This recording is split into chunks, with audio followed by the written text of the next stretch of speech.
പ്രത്യക്ഷീകരണത്തിൻ്റെ സ്ഥിരം സാക്ഷിയായി എന്നെയും എൻ്റെ കുടുംബത്തെയും ഉയർത്തിയതിന് ദൈവപിതാവിന് ആദ്യമായി നന്ദി പറയുന്നു.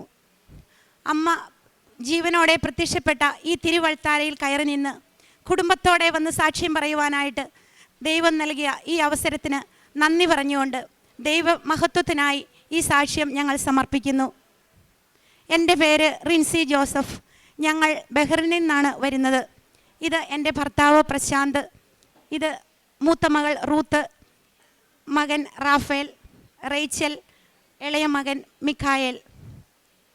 ഞാൻ ആദ്യമായി കൃപാസന മാതാവിനെക്കുറിച്ച് അറിയുന്നത് യൂട്യൂബ് വഴിയാണ്. സാക്ഷ്യങ്ങൾ കേട്ട് കേട്ട് എനിക്ക് കൃപാസനം മാതാവിനെ അടുത്തറിയണമെന്ന വലിയ ആഗ്രഹമുണ്ടായി. അതനുസരിച്ച് ഞാൻ സാക്ഷ്യങ്ങൾ കണ്ടിന്യൂസ് ആയിട്ട് കേട്ടുകൊണ്ടിരുന്നു. പഴയ അച്ഛൻ്റെ ഉടമ്പടി ധ്യാനങ്ങളും എല്ലാം കേട്ട് എനിക്ക് എത്രയും വേഗം ഇവിടെ വരണം എന്ന ആഗ്രഹമുണ്ടായി. ആ അവസരത്തിൽ ഞാൻ അവിടെ ജോലി ചെയ്യുകയും അതോടൊപ്പം തന്നെ IELTSന് പ്രിപ്പയർ ചെയ്യുകയും ചെയ്യുകയായിരുന്നു. അപ്പോൾ ഞാൻ ഇങ്ങനെ പ്രാർത്ഥിച്ചു, മാതാവേ, ഞാൻ നാട്ടിൽ വരുമ്പോൾ ഞാൻ ഉടമ്പടി എടുത്തുകൊള്ളാം. എനിക്ക് ഉടമ്പടി വസ്തുക്കൾ കിട്ടുകയാണെങ്കിൽ അമ്മയൊന്ന് കൊടുത്തു വിടണമേ. എന്നാൽ എനിക്ക് ഫസ്റ്റ് അറ്റംപ്റ്റിൽ തന്നെ IELTS പാസ്സാകാൻ സാധിക്കുമെന്ന് ഞാൻ ഉറച്ച് വിശ്വസിച്ച് പ്രാർത്ഥിച്ചു. അതുകൊണ്ട് അമ്മ അത്ഭുതകരമായിട്ട് എൻ്റെ ഒരു കൂട്ടുകാരി വഴി ഉടമ്പടി വസ്തുക്കൾ കൊടുത്തു വിടുകയും ഞാൻ വിശ്വാസ പ്രമാണം ചൊല്ലി എക്സാം ഹാളിൻ്റെ പുറത്ത് ഉടമ്പടി ഉപ്പ് ഇട്ടതിന് ശേഷം പ്രാർത്ഥിച്ച് ഞാൻ എക്സാം ഹാളിലേക്ക് കയറി. എനിക്ക് അത് വലിയ ലാംഗ്വേജ് ഒന്നുമുള്ള ആളല്ല, പക്ഷേ എനിക്ക് അവിടെ ചെന്ന് കഴിഞ്ഞപ്പോൾ എന്തെന്നില്ലാത്തൊരു ധൈര്യം എനിക്കുണ്ടായി. ഞാൻ അവിടെ വന്ന എൻ്റെ കൂടെ എക്സാം എഴുതാൻ വന്നവരെ ധൈര്യപ്പെടുത്തുകയും അവർക്കെല്ലാം ഉടമ്പടി ഉപ്പ് കൊടുക്കുകയും ചെയ്തു. ഞാൻ എന്ത് പ്രാർത്ഥിച്ചോ എന്ത് പഠിച്ചോ അത് മാത്രമാണ് എനിക്ക് എക്സാമിന് വന്നുള്ളൂ. അങ്ങനെ എനിക്ക് ഫസ്റ്റ് അറ്റംപ്റ്റിൽ തന്നെ നല്ല മാർക്കോടുകൂടി റിക്വയർഡ് സ്കോർ ലഭിക്കുകയും ചെയ്തു. അതാണ് എൻ്റെ ഒന്നാമത്തെ സാക്ഷ്യം. ഇത്രയും വലിയ അനുഗ്രഹം തന്ന മാതാവിന് ഞാൻ ഹൃദയപൂർവ്വം നന്ദി പറയുന്നു. അങ്ങനെ ഞങ്ങൾ അതിന് നന്ദി പറയാനെന്ന വണ്ണം 2022 ഓഗസ്റ്റ് 17 ഇവിടെ കടന്നു വരികയും കുടുംബമായിട്ട് വന്ന് ഉടമ്പടി എടുക്കുകയും ചെയ്തു. ഇവിടെ വന്നപ്പോൾ തന്നെ മാതാവിനെ അവിടെ വഹിച്ചുകൊണ്ട് പോകുന്ന സമയത്ത് എനിക്ക് വലിയൊരു സ്പാർക്ക് അനുഭവപ്പെട്ടു. ഞാൻ കരഞ്ഞുകൊണ്ടാണ് ആ പ്രദക്ഷിണമായിട്ട് ഇവിടെ വന്നത്. എനിക്ക് പാട്ട് പാടാനോ പ്രാർത്ഥിക്കാനോ ഒന്നും പറ്റിയില്ല. അപ്പോൾ ഇവിടെ നിന്നിരുന്ന ആളുകളൊക്കെ എന്നെ നോക്കി. ഞാൻ കരഞ്ഞുകൊണ്ടാണ് ഇതിലൂടെ കടന്നുപോയത്. വാവിട്ട് കരയുകയായിരുന്നു. എനിക്ക് ഒരു സ്പാർക്ക് അനുഭവപ്പെട്ടു. പക്ഷേ ഉടമ്പടി എടുത്തു, ഞങ്ങൾ തിരിച്ചു ചെന്ന് അവിടെ ചെന്ന് കഴിഞ്ഞപ്പോൾ എനിക്ക് ആ ഒരു അനുഭവം പിന്നെ കിട്ടിയില്ല. ഞാൻ ഉടമ്പടി പൂർത്തിയാക്കി. പ്രേക്ഷിത പ്രവർത്തനവും കാരുണ്യ പ്രവർത്തനവുമായിട്ട് എൻ്റെ ഉടമ്പടി 90 ദിവസം ഞാൻ പൂർത്തിയാക്കി. പ്രാർത്ഥനയെല്ലാം വളരെ നല്ല രീതിയിൽ ചെയ്തു പോന്നു. പക്ഷേ എനിക്ക് മാതാവിനോട് അടുക്കുവാനായിട്ട് എനിക്ക് സാധിച്ചില്ല. അതിനുശേഷം ഞങ്ങൾ അങ്ങനെ പ്രാർത്ഥനാ ജീവിതമായി ഡ്യൂട്ടി ഇല്ലാത്ത ദിവസങ്ങളിലെല്ലാം ഞങ്ങൾ കുടുംബം ഒന്നിച്ച് പള്ളിയിൽ പോവും. അങ്ങനെ പള്ളിയിൽ പോവും, പ്രാർത്ഥിക്കും, ജപമാല ചെല്ലും, അങ്ങനെ കടന്നുപോയി. പിന്നെ ഞങ്ങളുടെ ജീവിതത്തിൽ ഒരു വിഷമാവസ്ഥ ഉണ്ടായി. അപ്പോൾ ഞാൻ വിശ്വസിക്കുന്നു, ഞങ്ങൾ ദുരന്തമുണ്ടാകാൻ പോകുന്നു, പ്രാർത്ഥിക്കണം എന്ന് പറഞ്ഞ് ഇവിടെ പ്രത്യക്ഷപ്പെട്ട അമ്മ ഞങ്ങളുടെ ജീവിതത്തിൽ ഒരു വിഷമാവസ്ഥ വരുമ്പോൾ പിടിച്ചു നിൽക്കാനുള്ള ശക്തി തരുന്നതിന് വേണ്ടിയാണ് അമ്മ എന്നെ കൊണ്ട് ഉടമ്പടി എടുപ്പിച്ചത് എന്ന് ഞാൻ മനസ്സിലാക്കി. ഞങ്ങൾക്ക് നാലാമത് പ്രഗ്നൻ്റ് ആകുകയും അത് 2 മാസം കഴിഞ്ഞപ്പോൾ അബോർഷനായി പോവുകയും ചെയ്തു. അപ്പോൾ ഞങ്ങൾ ഈ മൂത്ത കുഞ്ഞുങ്ങളോട് പറഞ്ഞിരുന്നു 4ാമത് കുഞ്ഞുവാവ് വരാൻ പോകുന്നു എന്ന്. അപ്പോൾ ഇവർ വയറെ കൈവച്ച് പ്രാർത്ഥിക്കുകയും ഇവർ പ്രാർത്ഥന തുടർന്നുകൊണ്ടിരുന്നു. എന്നാണ് ഇനി കുഞ്ഞുവാവ് വരുന്നത്, ഇവർ ദിവസം എണ്ണാൻ തുടങ്ങി. അപ്പോൾ ഇങ്ങനെ അബോർഷനായി പോയി എന്നുള്ളത് പറയുവാനായിട്ട് ഞങ്ങൾക്ക് വളരെ ബുദ്ധിമുട്ട് അനുഭവപ്പെട്ടു. ഞങ്ങൾ കുഞ്ഞുങ്ങളോട് അത് പറഞ്ഞില്ല. ഞങ്ങൾ വിശ്വാസത്തോടെ പ്രാർത്ഥിച്ചുകൊണ്ടിരുന്നു. ആ സമയത്ത് കൃപാസന മാതാവിനോട് പ്രാർത്ഥിക്കാനോ ഒന്നും ഞാൻ വിട്ടുപോയി സത്യം പറഞ്ഞാൽ. അതിനുശേഷം ഞങ്ങൾ അങ്ങനെ പോകുന്ന സമയത്താണ് പള്ളിയിൽ നിന്ന് ഞങ്ങളുടെ അവിടെ ഇടവകയിലുള്ള സൗമ്യ ചേച്ചി എന്നെ കാണുക. ആ ചേച്ചിക്ക് മുന്നേ ഒന്നും എന്നെ പരിചയമില്ല. ഞങ്ങൾ അവിടെ വെച്ചാണ് പരിചയപ്പെടുന്നത്. പള്ളിമുറ്റത്ത് വെച്ച് പരിചയപ്പെട്ട് എന്നോട് പറഞ്ഞു, മോളെ കൃപാസന മാതാവിനെക്കുറിച്ച് അറിയാവോ, ഉടമ്പടി എടുത്തിട്ടുണ്ടോ എന്ന് ചോദിച്ചു. ഞാൻ പറഞ്ഞു എനിക്കറിയാം, ഉടമ്പടി എടുത്തിട്ടുണ്ട് എന്ന്. ഞാൻ ആ വിഷമാവസ്ഥയിൽ കൂടെ കടന്നു പോകുന്ന ആ സന്ദർഭത്തിലാണ് ആ ചേച്ചി ഇങ്ങനെ പറയുന്നത്. അപ്പോൾ ആ ചേച്ചിയുടെ ഈ സാക്ഷ്യം യൂട്യൂബിൽ വന്നിട്ടുണ്ടായിരുന്നു. ആ സാക്ഷ്യം കേൾക്കുകയും അപ്പോൾ തന്നെ എനിക്ക് ആ പ്രാർത്ഥനയിലേക്ക് മാതാവ് എന്നെ തിരിച്ചു വിളിച്ച ഒരു സന്ദർഭമായിരുന്നു അത് മനസ്സിലാക്കി ഞാൻ അന്ന് രാത്രി തന്നെ ഉടമ്പടി എടുത്ത് ആ ചേച്ചി പറഞ്ഞതുപോലെ പ്രാർത്ഥിക്കാനായിട്ട് ഞാൻ തീരുമാനിച്ചു. ആ ചേച്ചി അപ്പോഴെനിക്ക് തിരിയോ ഒന്നും എൻ്റെ കയ്യിലില്ല, ഉപ്പൊന്നുമില്ല. ആ ചേച്ചി എനിക്ക് ഉപ്പും കൊന്തയും മാതാവിൻ്റെ കാശുരൂപങ്ങളും എല്ലാം തന്നു, തേനും എല്ലാം തന്നു. അതെല്ലാം ഉപയോഗിച്ച് ഞങ്ങൾ വീണ്ടും സർവ്വശക്തിയോടെ പ്രാർത്ഥിക്കാനായിട്ട് ആരംഭിച്ചു. അപ്പോൾ ചേച്ചി സാക്ഷ്യത്തിൽ പറയുന്നുണ്ട്, എനിക്ക് തിരി കത്തിച്ചപ്പോൾ ഹാർട്ട് വന്നു എന്ന് സാക്ഷ്യത്തിൽ പറയുന്നുണ്ട്. അപ്പോൾ അത് കേട്ടപ്പോൾ ഞാനും ഇങ്ങനെ ഫസ്റ്റ് നിയോഗമായിട്ട് ഞാൻ വെച്ചു, എനിക്ക് മാതാവിനെ അടുത്തറിയണം, പേഴ്സണലായിട്ട് എനിക്ക് മാതാവിനെ അനുഭവിച്ചറിയണം എന്ന് ആദ്യത്തെ ഉടമ്പടി നിയോഗമായിട്ട് ഞാൻ വെച്ചു. കാരണം അതിന് മുമ്പത്തെ ഉടമ്പടിയിൽ എനിക്ക് അത്ര ഒരു അനുഭവം കിട്ടിയിട്ടില്ലായിരുന്നു. അതിൻ്റെ ഫലമായിട്ട് മാതാവ് പിറ്റേ ദിവസം തന്നെ തിരികെത്തിച്ച് പ്രാർത്ഥിച്ചപ്പോൾ അതിൻ്റെ അകത്ത് ഒരു ഹാർട്ട് ഉയർന്നു വന്നു. അതിനുശേഷം ഹാർട്ട് വന്നു. ഓരോ ദിവസവും ഓരോ അനുഭവങ്ങളാണ് എനിക്ക് കിട്ടിയത്. അതിൻ്റെ പിറ്റേ ദിവസം തിരികെത്തിച്ചപ്പോൾ അതിനുശേഷം പിറ്റേ ദിവസം കുരിശുരൂപം വന്നു. അതുപോലെ മെഴുകൊണ്ട് മാതാവിൻ്റെ ഒരു രൂപം, കാശുരൂപങ്ങൾ വരാൻ തുടങ്ങി. തിരികെത്തിച്ച് എന്ന് പ്രാർത്ഥിച്ചോ എനിക്ക് ഒരിക്കൽ പോലും ഒരു നിരാശപ്പെടേണ്ടി വന്നില്ല. പ്രാർത്ഥിക്കുന്ന സമയത്ത് എന്തെങ്കിലും ഒരു അത്ഭുതം മാതാവ് കാണിച്ചിരിക്കും. അതുപോലെ മുല്ലപ്പൂ സുഗന്ധമായിട്ടും സുഗന്ധാഭിഷേകമായിട്ടും അങ്ങനെ ഓരോരോ കാര്യങ്ങൾ മാതാവ് കാണിക്കാൻ തുടങ്ങി. അങ്ങനെ എനിക്ക് മാതാവിനോട് എന്തെന്നില്ലാത്ത ഭക്തി, മാതാവിനോട് പ്രാർത്ഥിക്കണം എന്നൊരൊറ്റ ത്വരയായി എൻ്റെ ജീവിതത്തിൽ. അങ്ങനെ ഞാൻ പ്രാർത്ഥനയുടെ ഒരു മകളായിട്ട് മാതാവ് എന്നെ മാറ്റി. ഞാൻ ഇങ്ങനെയൊന്നും ആയിരുന്നില്ല, പക്ഷേ മാതാവ് എന്നെ ശരിക്കും ഉരുക്കി വാർത്തെടുക്കുകയായിരുന്നു. അതുപോലെ മാതാവ്, എനിക്ക് ഭയങ്കര ഉറക്കത്തിൻ്റെ ഒരു പ്രശ്നമുള്ള ആളാണ് ഞാൻ. കൃത്യസമയത്ത് ഉറങ്ങണം, രാവിലെ 6 മണിക്കാണ് എണീക്കുള്ളൂ. അങ്ങനെ എനിക്ക് ഭയങ്കര നിബന്ധനയുള്ള ഒരാളായിരുന്നു. പക്ഷേ 3 മണിയാകുമ്പോൾ അല്ലെങ്കിൽ 2:58, 2:59 ആകുമ്പോൾ ഈ നമ്മുടെ കൃപാസനത്തിലെ ജോസഫച്ചൻ്റെ ശബ്ദത്തിലാണ് മാതാവ് എന്നെ വിളിച്ചുണർത്തുന്നത്. മകളെ മകളെ എന്ന് വിളിക്കും. ആ വിളി കേൾക്കുമ്പോൾ ഞാൻ, കൃപാസനത്തിലെ അച്ഛൻ, പെട്ടെന്ന് ഞാൻ ചാടി എണീക്കും. അങ്ങനെയാണ് ഞാൻ ഈ പ്രാർത്ഥന ചെയ്തുകൊണ്ടിരുന്നത്. 3 മണി തൊട്ട് പിന്നെ കണ്ടിന്യൂസ് ഞാൻ പ്രാർത്ഥിക്കും. പിന്നെ മിക്കവാറും ഞാൻ കിടക്കാൻ പോകാറില്ല. അങ്ങനെ ഞാൻ പ്രാർത്ഥിക്കുന്ന സമയത്ത് മാതാവ് എനിക്ക് ഒത്തിരി വിഷൻസ് തന്നു, ഒത്തിരി ദർശനങ്ങൾ തന്നു. കൃപാസനം മാതാവ് എൻ്റെ മുറിയിൽ വന്നു. കൃപാസനം മാതാവിൻ്റെ ഈ വെള്ളത്തിൻ്റെ അലയടിക്കുന്നൊരു ശബ്ദം കേട്ട് ഞാൻ റൂമിൽ നിന്ന് നോക്കിയപ്പോൾ അവിടെ മുഴുവൻ ഇരുട്ട്. ഞങ്ങളുടെ റൂമാണെന്ന് എനിക്ക് തോന്നുന്നില്ല. ആ റൂമിൽ ഈ നമ്മൾ ഈ രൂപത്തിൽ കാണുന്നത് എന്താണോ അതേ രൂപം എൻ്റെ റൂമിൽ വന്നു. അതുപോലെ അതൊരു ദിവസം. അതിനുശേഷം അപ്പോൾ എനിക്ക് ഭയങ്കര പേടിയായി. വെള്ളത്തിൻ്റെ ഇരമ്പൽ ശബ്ദം എല്ലാം കേട്ടപ്പോൾ ഞാൻ വല്ലാതെ ഭയപ്പെട്ടു. അപ്പം മാതാവ് എന്നോട് പറഞ്ഞു, നീ പേടിക്കണ്ട പേടിക്കണ്ട എന്ന് എൻ്റെ ചെവികളിൽ എനിക്ക് കേൾക്കാം. അങ്ങനെ എന്നെ മാതാവ് ഒത്തിരിയേറെ ദർശനങ്ങൾ തന്നു. അങ്ങനെ മാതാവിൻ്റെ ഒത്തിരിയേറെ സ്നേഹം വാരിക്കോരി തന്ന് മാതാവ് എന്നെ അനുഗ്രഹിച്ചു. പിന്നെ രണ്ടാമത്തെ നിയോഗം ഞങ്ങൾ വെച്ചിരുന്നത്, ദൈവഹിതമെങ്കിൽ ഒരു കുഞ്ഞിനെ കൂടി തന്ന് അനുഗ്രഹിക്കണമേ എന്നാണ് രണ്ടാമത്തെ നിയോഗം വെച്ചത്. ആ നിയോഗം വെച്ചു. അതിനുശേഷം ഇങ്ങനെ പ്രാർത്ഥിച്ചുകൊണ്ടിരുന്നപ്പോൾ ആ ഉടമ്പടി എടുത്ത് 15 ദിവസത്തിനകം, അപ്പോൾ ഓൾറെഡി എനിക്ക് പീരീഡ്സ് ഒക്കെ ഇറഗുലർ ആയിരുന്നു. ഞങ്ങൾ ഡോക്ടറെ കാണാൻ പോയി. അപ്പോൾ ഡോക്ടർ പറഞ്ഞു, ഓൾറെഡി നിങ്ങൾക്ക് 3 കുട്ടികളുണ്ട്, അപ്പോൾ ഇനി അടുത്ത കുട്ടിക്ക് വേണ്ടി നിങ്ങൾ ശ്രമിക്കേണ്ട, ഓൾറെഡി ഏജ് ഓവർ ആകാൻ പോകുന്നു, അതുകൊണ്ട് പ്രത്യേകിച്ച് റിസ്ക് എടുക്കണ്ട എന്നാണ് ഞങ്ങളോട് പറഞ്ഞത്. ഹോർമോൺ ഓൾറെഡി എല്ലാം ചെക്ക് ചെയ്തു, എല്ലാം നോർമലാണ്. പക്ഷേ പീരീഡ്സ് ഇങ്ങനെ 15 ദിവസം കൂടുമ്പോൾ പീരീഡ്സ് ആകുന്നു. അതുപോലെ ഹെവി ബ്ലീഡിങ്, എനിക്ക് ഡ്യൂട്ടിക്ക് പോകാൻ പറ്റുന്നില്ല. അങ്ങനെ ഓരോരോ പ്രശ്നങ്ങളായിരുന്നു ആ സമയത്ത്. ഇരുന്ന സമയത്താണ് മാതാവ് എന്നോട് പറയുന്നു, 15-ാം തീയതി ചെക്ക് ചെയ്ത് നോക്കുക, നീ പ്രഗ്നൻ്റ് ആയിരിക്കും, അത് ഒരു ആൺകുഞ്ഞായിരിക്കും, അവന് മിഖായേൽ മറിയം എന്ന് നീ പേരിടണം എന്ന് മാതാവ് എനിക്ക് പറഞ്ഞു തന്നു. എൻ്റെ ചെവികളിൽ ഞാൻ കേട്ടു ആ ശബ്ദം. അപ്പോൾ ഞങ്ങൾ ഇങ്ങനെ ഓർത്തു, എങ്ങനെ സംഭവിക്കും? ഒരിക്കലും മാതാവിനെ പോലെ ഞാനും, മാതാവിന് ഈ മംഗളവാർത്താ സമയത്ത് മാതാവിനുണ്ടായ അതേ ഇത് എനിക്ക് പിന്നെ മാതാവിലുള്ള വിശ്വാസവും മാതാവിൻ്റെ സ്നേഹവും അനുഭവിച്ചറിഞ്ഞതുകൊണ്ടും ഞാനത് പരിപൂർണമായിട്ടും വിശ്വസിച്ചു. ഞാൻ ഭർത്താവിനോടല്ലാതെ വേറെ ആരോടും ഈ കാര്യം പറഞ്ഞില്ല. അതൊരിക്കലും സംഭവിക്കാൻ പറ്റാത്തൊരു കാര്യമാണ്. ഓൾറെഡി എനിക്ക് പീരീഡ്സിൻ്റെ പ്രശ്നം, ഹോർമോൺ, അങ്ങനെ ഓരോരോ പ്രശ്നങ്ങളായതുകൊണ്ട് അത് മനസ്സിലേറ്റെടുത്തെന്നല്ലാതെ പുറത്തെ ആരോടും ഞങ്ങൾ പറഞ്ഞില്ല. 15-ാം തീയതി ഞങ്ങൾ പ്രാർത്ഥനയ്ക്ക് ശേഷം ചെക്ക് ചെയ്ത് നോക്കിയപ്പോൾ ഞാൻ പ്രഗ്നൻ്റ് ആണ്. ഉടനെ ഞങ്ങൾ ഡോക്ടറെ അടുത്ത് പോയി. ഡോക്ടർ പറഞ്ഞത് പ്രഗ്നൻ്റ് ആണെന്ന് പറയാൻ പറ്റുകയില്ല, ഇനിയും ടെസ്റ്റുകളൊക്കെ ചെയ്യണം, ഇത് നോർമൽ പ്രഗ്നൻസി ആണെന്ന് തോന്നുന്നില്ല എന്നാണ് ആദ്യം പറഞ്ഞത്. പക്ഷേ ഞങ്ങൾ തന്നെ മെഡിസിൻ വാങ്ങി കഴിക്കുകയും ഞങ്ങൾ പരിപൂർണമായിട്ടും വിശ്വസിച്ചു. മിഖായേൽ എന്ന് പേരിടണമെന്ന് മാതാവ് പറഞ്ഞെങ്കിൽ മാതാവ് തന്നെ തരുമെന്ന് ഞങ്ങൾ ഉറച്ചു വിശ്വസിച്ചു, പ്രാർത്ഥിച്ചു. അങ്ങനെ മുന്നോട്ട് പോയി. അതിനുശേഷം മിഖായേൽ എന്ന പേരിടണമെന്ന് പറഞ്ഞപ്പോൾ ഞാൻ ഇങ്ങനെ അമ്മയോട് പറഞ്ഞു, അമ്മേ, ഞങ്ങളെല്ലാം ഇവരുടെ എല്ലാം പേര് സ്റ്റാർട്ട് ചെയ്യുന്നത് R എന്ന ലെറ്ററിലാണ്. അപ്പോൾ ഞങ്ങൾ ഓൾറെഡി പേര് കണ്ടുപിടിച്ച് വെച്ചിട്ടുണ്ട്. ആൺകുഞ്ഞായാലും പെൺകുഞ്ഞായാലും എന്തിടണം എന്നുള്ള പേര് ഓൾറെഡി കുഞ്ഞുങ്ങൾ പറഞ്ഞ് പ്രാർത്ഥിക്കുന്നുണ്ട്. അപ്പോൾ എങ്ങനെയാണത് എന്ന് ഞാനിങ്ങനെ ചിന്തിച്ചപ്പോൾ മാതാവ് എന്നോട് ബൈബിൾ എടുത്ത് തുറക്കാൻ പറഞ്ഞു. നോക്കിയപ്പോൾ രാജാക്കന്മാരുടെ പുസ്തകത്തിൽ ഞാൻ ഇപ്രകാരം വായിച്ചു. അത് ഹൈലൈറ്റ് ചെയ്താണ് ഞാൻ കണ്ടത്. അവൻ മിഖായേൽ എന്നറിയപ്പെടും, അവൻ്റെ അവൻ നിലവിലുള്ള 3 രാജാക്കന്മാരിലും പ്രബലനായിരിക്കും എന്നൊരു തിരുവചനം. പിന്നെ ഒന്നും സംശയമില്ല, അങ്ങനെ തന്നെ പേരിടാമെന്ന് ഞങ്ങൾ തീരുമാനിച്ചു. അതിനുശേഷം മറിയം എന്ന പേര് കൂട്ടണം എന്ന് പറഞ്ഞപ്പോൾ അതും പിന്നെ സംശയമായി. മറിയം എൻ്റെ പേര് കൂട്ടിയിടണം സംരക്ഷണത്തിനായി എന്നാണ് അമ്മ പറഞ്ഞു തന്നത്. അപ്പോൾ ഞങ്ങൾ ഓർത്തു, മറിയം എന്ന് ആൺകുഞ്ഞുങ്ങൾക്ക് പേരിടുന്ന ഇതുവരെയും കേട്ടിട്ടില്ലല്ലോ.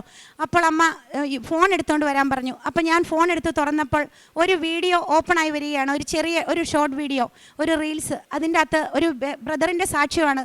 ബ്രദർ പറഞ്ഞു, എനിക്ക് 7 ആണോ 8 ആണോ എന്ന് ഞാൻ ഓർക്കുന്നില്ല, ആൺമക്കളാണുള്ളത്.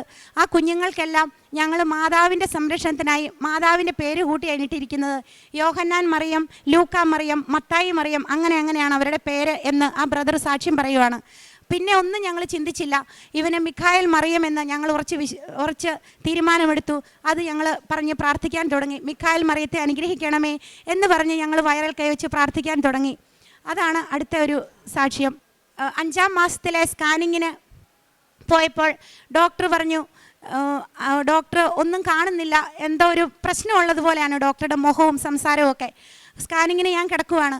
അപ്പോൾ എനിക്ക് ആദ്യം ഒന്നും തോന്നിയില്ല. നമ്മൾ ഓൾറെഡി സ്കാനിങ് ചെയ്യുന്ന റൂമിൻ്റെ പുറത്ത് അവിടെ ആരും ചവിട്ടാത്തൊരു സ്ഥലത്ത് വിശ്വാസ പ്രമാണം ചൊല്ലി മാതാവിൻ്റെ ഉപ്പിട്ടതിന് ശേഷമാണ് ഞാൻ സ്കാനിങ്ങിന് ചെന്നത്. അങ്ങനെ ഇരുന്ന അവസരത്തിൽ ഡോക്ടർ ഇങ്ങനെ പറഞ്ഞപ്പോൾ ആദ്യം ഒന്നും പതറിയില്ല. അതിനുശേഷം ഡോക്ടർ പറഞ്ഞു, ഒന്നും കാണുന്നില്ല, പോയി ഫുഡ് കഴിച്ചിട്ട് വരാൻ പറഞ്ഞു. അപ്പോൾ ഞങ്ങൾ പ്രത്യേകിച്ചൊന്നും തോന്നിയില്ല, പോയി ഫുഡൊക്കെ കഴിച്ചിട്ട് സന്തോഷത്തോടെ തിരിച്ചു വന്നു. അപ്പോഴും ഡോക്ടർ പറയുന്നു, സ്പൈനൽ കോഡ് കാണുന്നില്ല, മിക്കവാറും ഇത് ബേബി ഗേൾ ആകാനാണ്, അങ്ങനെയാണ് ആയിരിക്കാം എന്നൊക്കെ, അങ്ങനെ ഒരു സംശയത്തിലാണ് മൊത്തത്തിൽ പറയുന്നത്. ഡോക്ടറുടെ മുഖവും എല്ലാം കൂടെ കണ്ടപ്പോഴത്തേക്കും ആകെ പെട്ടെന്ന് എത്ര വിശ്വാസം ഉണ്ടെങ്കിലും പെട്ടെന്നൊരു ഷോക്ക് പോലെ ആയിപ്പോയി. അപ്പോൾ ഞാൻ അവിടെ കിടന്നുകൊണ്ട് തന്നെ ഇനി ഒന്നും കൂടെ ഒന്ന് പോയി സ്റ്റെപ്പൊക്കെ കയറിയിട്ട് വരാൻ പറഞ്ഞു. അപ്പോൾ ഞാൻ അവിടെ കിടന്ന് കണ്ണടച്ച് ഞാൻ ഇങ്ങനെ പ്രാർത്ഥിച്ചു, അമ്മയെ ഇത്രയും കൂട്ടുപിടിച്ച് അമ്മയുടെ ഇത്ര അനുഭവം കിട്ടിയത് സത്യമാണെന്ന് എനിക്കറിയാം. നമുക്ക് 2 പേർക്കും ആണ് ഈ കാര്യങ്ങൾ അറിയാവുന്നത്. അമ്മ ഇത്രയും കൂട്ടായിട്ട് അമ്മ എന്നെ തള്ളിക്കളയരുതേ. അതുപോലെ എനിക്ക് കുഴപ്പമില്ല, പെൺകുഞ്ഞാൽ എനിക്ക് പ്രശ്നമില്ല, എനിക്ക് രണ്ടും സന്തോഷമാണ്. പക്ഷേ എൻ്റെ ജീവിത പങ്കാളിയുടെ വിശ്വാസം പതറിപ്പോകാതെ അമ്മ കാത്തുകൊള്ളണേ എന്ന് ഞാൻ അവിടെ കിടന്ന് പ്രാർത്ഥിച്ചു. ഞാൻ കണ്ണടച്ചിങ്ങനെ പ്രാർത്ഥിച്ചു, ഞാൻ ഇന്നുവരെ ചെയ്തിട്ടുള്ള എല്ലാ പുണ്യപ്രവൃത്തികളുടെയും അതിൻ്റെ എന്തെങ്കിലും ഒരു യോഗ്യതയുണ്ടെങ്കിൽ അമ്മേ എനിക്കിത് നടത്തി തരണമേ എന്ന് പ്രാർത്ഥിച്ചു. അപ്പോൾ ഞാൻ ഓർത്തു, എൻ്റെ പുണ്യം ഒന്നുമല്ല. അപ്പോൾ ഞാൻ ഡെയിലി ബ്രെഡിൽ അച്ഛൻ പറയുന്നത് പോലെ ഞാൻ ഇങ്ങനെ പ്രാർത്ഥിച്ചു, 40 വർഷം അച്ഛൻ അർപ്പിച്ച എല്ലാ കുർബാനയുടെ യോഗ്യതയാലും അമ്മ ജീവനോടെ പ്രത്യക്ഷപ്പെട്ട അൾത്താരയിൽ നടന്നിട്ടുള്ള എല്ലാ ആരാധനയുടെ യോഗ്യതയാലും ഞാൻ പ്രാർത്ഥിക്കുന്നു, അമ്മേ ഈ കുഞ്ഞിന് യാതൊരു കുഴപ്പവുമില്ലാതെ ഞങ്ങൾക്ക് ഈ തിരുവൾത്താരയിൽ കയറി സാക്ഷ്യം പറയുവാൻ, അമ്മയുടെ സാക്ഷിയാകുവാൻ ഞങ്ങളെ അനുവദിക്കണമേ എന്ന് ഞാൻ അവിടെ കിടന്നുകൊണ്ട് പ്രാർത്ഥിച്ചു. ഞാൻ എന്നിട്ട് കണ്ണു തുറന്ന് നോക്കിയപ്പോൾ ഞാൻ കാണുന്നത് ആ സാക്ഷ്യം പറയുന്ന മുറി മുഴുവൻ ഒരു ചാര നിറമാണ്. ഞാൻ കർട്ടനിലേക്ക് നോക്കി, എനിക്കിത് എന്നാണെന്ന് മനസ്സിലാകുന്നില്ല. കർട്ടൻ നോക്കിയപ്പോൾ ചാര കളറ്, അതുപോലെ വാഷ് ബേസിന് എല്ലാം അവിടെ ആ റൂമിൽ എന്തൊക്കെയുണ്ടോ അത് മുഴുവൻ ചാര കളറിലാണ് ഞാൻ കാണുന്നത്. അപ്പം തന്നെ ഡോക്ടർ പറയുവാണ്, കണ്ടു, എല്ലാം നോർമലാണ്, എ ഹെൽത്തി ബേബി ബോയ് എന്നാണ് എന്നോട് പറഞ്ഞത്. യാതൊരു കുറവും കൂടാതെ അമ്മ അവിടെ അത്ഭുതം പ്രവർത്തിച്ചു എന്ന് ഞാൻ ഇന്നും ഉറച്ചു വിശ്വസിക്കുന്നു. അങ്ങനെ അമ്മ ഞങ്ങളുടെ കുഞ്ഞിനെ യാതൊരു കുഴപ്പവും കൂടാതെ ഞങ്ങൾക്ക് തന്നു. അതുപോലെ അമ്മ എന്നോട് പറഞ്ഞിരുന്നു, നിനക്ക് വേദന ഉണ്ട്. എനിക്കതുപോലെ അമ്മയൊന്നും ഇവിടുന്ന് നാട്ടിൽ നിന്ന് അവർക്ക് ചേട്ടയുടെ അമ്മയ്ക്കും എൻ്റെ അമ്മയ്ക്കോ ഒന്നും വരാനായിട്ട് സാധിക്കുകയില്ല.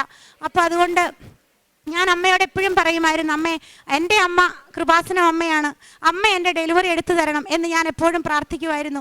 അതുപോലെ തന്നെ അമ്മ എന്നോട് പറഞ്ഞു, നീ ഒന്നുകൊണ്ടും പേടിക്കണ്ട, നിനക്ക് വേദനയില്ലാത്ത പ്രസവമാണ് നിനക്ക് നടക്കാൻ പോകുന്നത് എന്നമ്മ പറഞ്ഞു. അപ്പോൾ ഞങ്ങൾ ഓർത്തു, വേദനയില്ലാത്ത പ്രസവം. അപ്പോൾ അവിടെ ചെന്ന് ഞങ്ങൾ ഡോക്ടറോട് പറഞ്ഞു, ഡോക്ടറെ പെയിൻലെസ് ഡെലിവറിയോ എന്തെങ്കിലും ഇവിടെ ഉണ്ടോ എന്ന് ചോദിച്ചു. അപ്പോൾ ഡോക്ടർ പറഞ്ഞു, ഉണ്ട്, പക്ഷേ ഇതുവരെ ആരും ചെയ്തിട്ടില്ല, അങ്ങനെ അത് ഒത്തിരി കാലമായിട്ട് ഇവിടെ ഉണ്ട്, പക്ഷേ ഒരാൾ പോലും ആ ഡെലിവറി നടത്തിയിട്ടില്ല എന്ന് പറഞ്ഞു. അപ്പോൾ ഞങ്ങൾ പറഞ്ഞു, അല്ല അതിന് തന്നെ ഞങ്ങൾ ബുക്ക് ചെയ്യുവാണ് എന്ന് പറഞ്ഞു. അങ്ങനെ ഞങ്ങൾ ആ ഡെലിവറിക്ക് വേണ്ടി ബുക്ക് ചെയ്തു. അതിനുവേണ്ടി ഒത്തിരി ടെസ്റ്റുകളൊക്കെ ചെയ്യണം, അതിന് ഇന്ന ദിവസം വരണം എന്നൊക്കെ പറഞ്ഞു. ആ ടെസ്റ്റൊന്നും ചെയ്തില്ല. അതിന് മുൻപേ തന്നെ ചെക്കപ്പിനൊരു ദിവസം ചെന്നപ്പോൾ മാതാവ് അതുപോലെ ഒരു ദിവസം അവിടെ ചെക്കപ്പിന് ചെന്നപ്പോൾ എനിക്ക് അവിടെ ഓപ്പറേഷൻ തിയേറ്ററിൻ്റെ മുന്നിൽ ചെന്നപ്പോൾ ഇച്ചിരി ഉപ്പെടുത്ത് അവിടെ ഇടാനായിട്ടൊരു പ്രേരണ കിട്ടി. വിശ്വാസ പ്രമാണം ചൊല്ലി ആരും ചവിട്ടാത്തൊരു സ്ഥലത്ത് ഞാൻ ആ ഓപ്പറേഷൻ തിയേറ്ററിന് മുന്നിൽ ഉപ്പിട്ടായിരുന്നു. അപ്പോൾ അവിടെ ഞങ്ങൾ ചെക്കപ്പിന് ചെന്നപ്പോൾ ഓപ്പറേഷൻ തിയേറ്ററിൽ വെച്ചാണ് എൻ്റെ ഈ ബേബിയുടെ ഹാർട്ട് ബീറ്റ് അറിയാൻ വേണ്ടി പോയത്, NST ചെയ്യാൻ വേണ്ടിയിട്ട്. അപ്പോൾ അവിടെ ചെന്ന് കഴിഞ്ഞപ്പോൾ എന്നെ അവിടെ കയറ്റിയിട്ട് അവർ പറഞ്ഞു, കൊച്ചിൻ്റെ കോഡ് ചുറ്റിയിരിക്കുകയാണ്, ഇപ്പം തന്നെ ഓപ്പറേഷൻ ചെയ്യണമെന്ന് പറഞ്ഞു. ആദ്യം കേട്ടപ്പോൾ ഒരു ബുദ്ധിമുട്ട് തോന്നി. അമ്മ പറഞ്ഞതാണല്ലോ പെയിൻലെസ് ഡെലിവറി ആണെന്ന്, പിന്നെ ഇതെങ്ങനെ ഓപ്പറേഷനായി എന്നുള്ളൊരു സംശയം ഞങ്ങൾക്ക് വന്നു. അപ്പോൾ അമ്മ പറഞ്ഞതുകൊണ്ട് ഞങ്ങൾ അതിൽ തന്നെ ഉറച്ചു നിന്നു.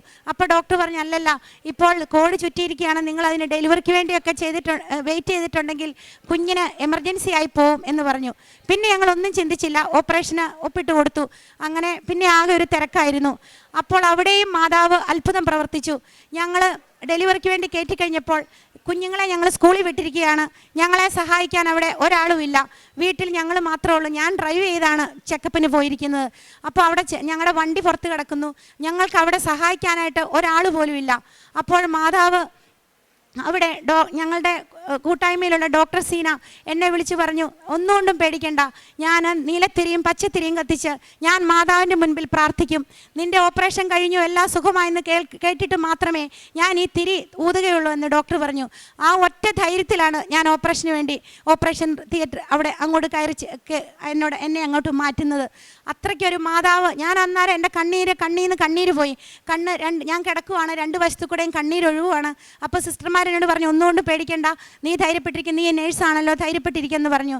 പക്ഷേ ഞാൻ അതുകൊണ്ടല്ല കരഞ്ഞത്. എന്നെ അമ്മ ഇത്രത്തോളം സ്നേഹിക്കുന്നല്ലോ എന്നോർത്തപ്പോൾ എൻ്റെ കണ്ണീന്ന് ഞാൻ വല്ലാതെ കരഞ്ഞുപോയി. അമ്മ എനിക്ക് വേണ്ടി പ്രാർത്ഥിക്കാനായിട്ട് ആളെ കൂടി തീരുമാനിച്ചതിന് ശേഷമാണ് എന്നെ ഓപ്പറേഷൻ തിയേറ്ററിലേക്ക് അമ്മ കയറ്റിയത്. ഞാനിങ്ങനെ പ്രാർത്ഥിച്ച, അമ്മ തന്നെ ഈ ഓപ്പറേഷൻ ചെയ്യണം, അമ്മയും ഈശോയും കൂടി ചെയ്യണം, അതുപോലെ അമ്മ തന്നെ ഈ കുഞ്ഞിനെ കയ്യിലേക്ക് വാങ്ങണം എന്ന് പറഞ്ഞു. അതുപോലെ തന്നെ ഹസ്ബൻഡ് അമ്മയുടെ ഉടമ്പടി തൈലം കുരിശ് വരച്ചാണ്, കൊച്ചിനെ കണ്ടപ്പോൾ തന്നെ കുരിശ് വരച്ചാണ് ഞങ്ങളുടെ കയ്യിലേക്ക് സ്വീകരിച്ചത്. അതുപോലെ ഞങ്ങൾ എപ്പം പുറത്ത് പോയാലും, ഈ കുഞ്ഞുങ്ങളുമൊത്ത് ഞങ്ങൾ പോയാലും, സ്കൂളിൽ പോയാലും, ഡ്യൂട്ടിക്ക് പോയാലും, വീട്ടിൽ നിന്ന് എപ്പോൾ പുറത്തിറങ്ങുന്നോ അപ്പോൾ ഞങ്ങൾ അമ്മയുടെ ഉടമ്പടി തൈലം നെറ്റിൽ കുരിശ് വരച്ചതിന് ശേഷമാണ് ഞങ്ങൾ പുറത്തിറങ്ങുന്നത്. അതിൻ്റെ ഒരു സംരക്ഷണവും സഹായവും എപ്പോഴും ഞങ്ങൾക്ക് കിട്ടിയിട്ടുണ്ട്. ഞങ്ങളുടെ വാഹനത്തിനായാലും ഇതുവരെ ഒരു പോറൽ പോലും ഞങ്ങൾ കേട്ടിട്ടില്ല.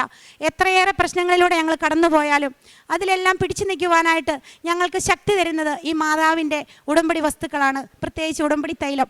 അത് കുരിശ് വരച്ച് പ്രാർത്ഥിച്ചിട്ടാണ് ഞങ്ങൾ എപ്പോഴും പുറത്തിറങ്ങുന്നത്.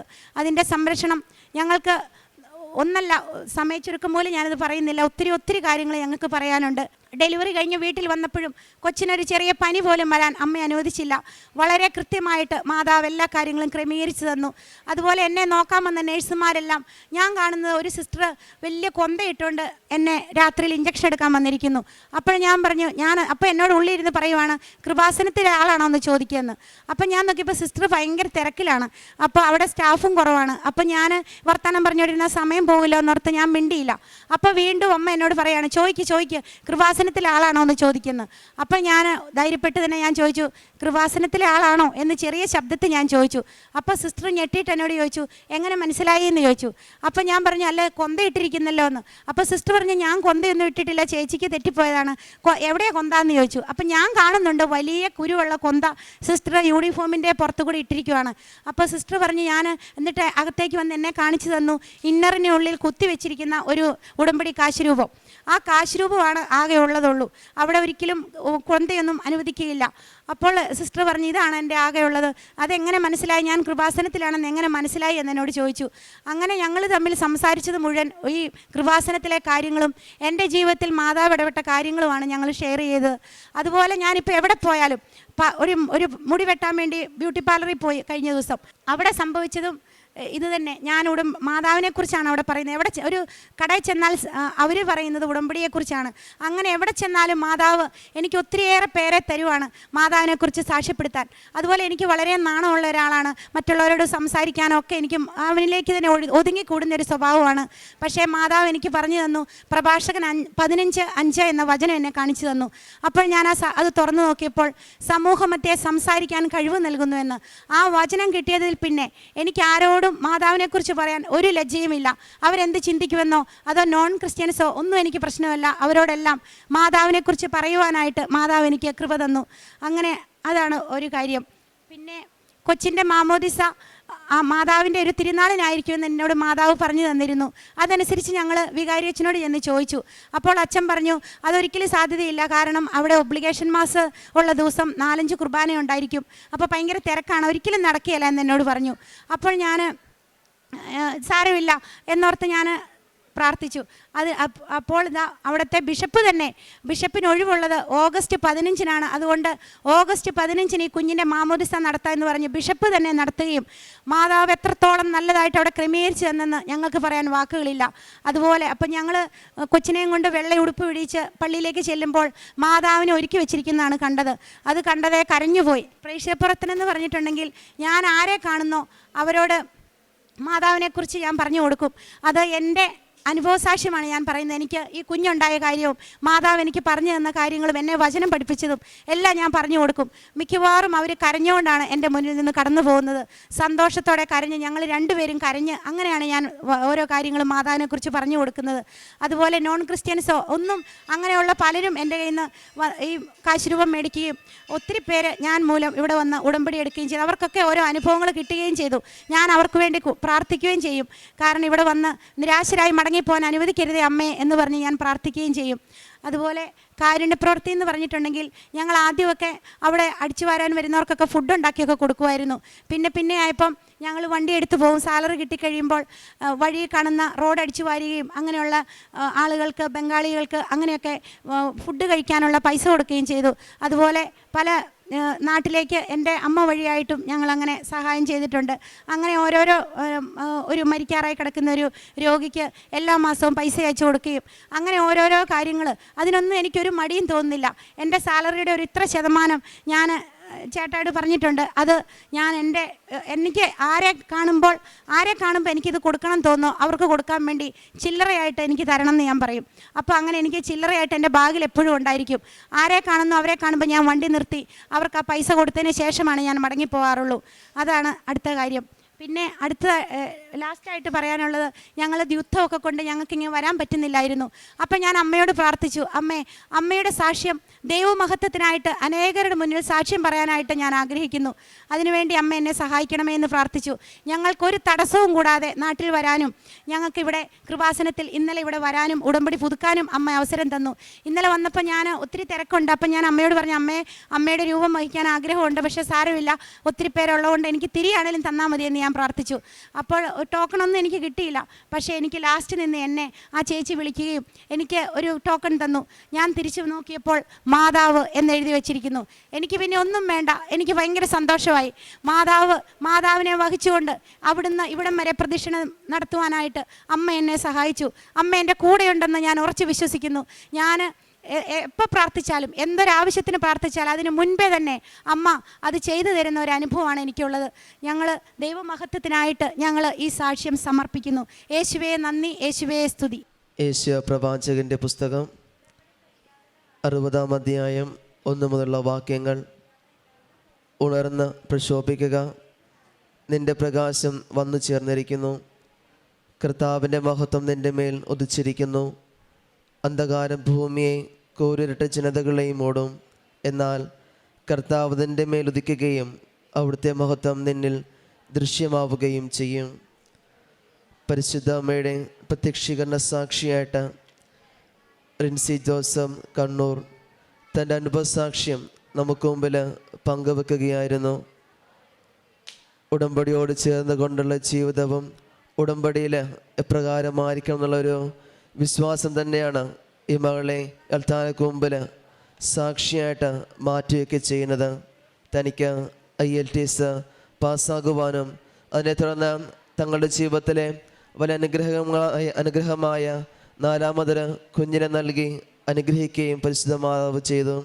അതിനു മുമ്പാണെങ്കിലും അച്ഛൻ്റെ ടോക്കുകളൊക്കെ കേൾക്കുമെങ്കിലും ടോക്കുകളിലൊക്കെ പറയുന്നത് പോലെ വലിയൊരു ദുരന്തമുണ്ടാകാൻ പറയുന്നത് പോലെ തനിക്ക് 4ാമത് കൺസീവായത് അബോർഷനായിട്ട് പോവുകയും തുടർന്ന് സങ്കടങ്ങളുടെ കടന്നു പോകുമ്പോഴും ഉടമ്പടിയിൽ നിന്നൊക്കെ മാറുമ്പോൾ ഒരു സ്ത്രീയിലൂടെ പരിശുദ്ധ അമ്മയെക്കുറിച്ച് പൂർണ്ണമായിട്ടും തിരിച്ച് തൻ്റെ ഉടമ്പടി ജീവിതത്തിലേക്ക് തിരിച്ചു വരുവാനായിട്ട് പരിശുദ്ധ അമ്മ ഈ മകളെ ഒരുക്കുകയായിരുന്നു. എന്നാൽ ആ ഒരുക്കത്തോടും പ്രാർത്ഥന കൂടെ പോകുമ്പോൾ ഇവിടെ നിയോഗത്തിൽ 4ാമതൊരു കുഞ്ഞിനെ വേണമെന്നുള്ള ആഗ്രഹം പരിശുദ്ധ അമ്മ അത് സാധിച്ച് അനുഗ്രഹിക്കുകയും ചെയ്യുന്നുണ്ട്.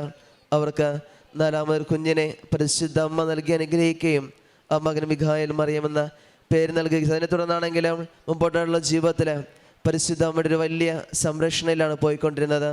എവിടെയെല്ലാം ചെന്നിരുന്നുവോ അവിടെയെല്ലാം പരിശുദ്ധ അമ്മയുടെ സാന്നിധ്യവും തനിക്ക് വേണ്ടി ആ ഒരു പ്രസവ സമയത്താണെങ്കിൽ പോലും തനിക്ക് വേണ്ടി പരിശുദ്ധ അമ്മ ആളെ വെച്ച് പ്രാർത്ഥിക്കുന്ന തരത്തിലുള്ള വിശ്വാസത്തിലേക്ക് ഈ കുടുംബത്തിന് വളർന്നു വരുവാനിടയ്ക്ക് സാധിക്കുകയും ചെയ്തത് പൂർണ്ണമായിട്ടും ഉടമ്പടിയോട് ആശ്രയിച്ചുള്ള ജീവിതം തന്നെയാണ്. അതുകൊണ്ട് തന്നെയാണ് പരിശുദ്ധ അമ്മയുടെ പ്രത്യക്ഷീകരണ സാക്ഷിയായിട്ട് ഇവർ ഈ അൾത്താരയ്ക്ക് മുമ്പിൽ ആയിരിക്കുകയൊക്കെ ചെയ്യുന്നത്.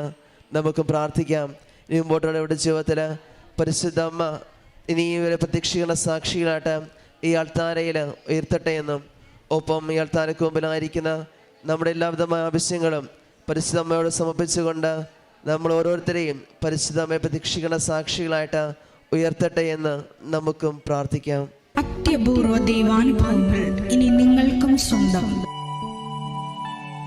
ഈ യൂട്യൂബ് ചാനൽ ഇതുവരെ സബ്സ്ക്രൈബ് ചെയ്തിട്ടില്ലെങ്കിൽ ഇപ്പോൾ തന്നെ സബ്സ്ക്രൈബ് ചെയ്യുക. ഈ വീഡിയോ ഇപ്പോൾ തന്നെ നിങ്ങളുടെ സുഹൃത്തുക്കൾക്ക് ഷെയർ ചെയ്തുകൊണ്ട് കർത്താവിൻ്റെ പ്രേക്ഷിതരാകുക.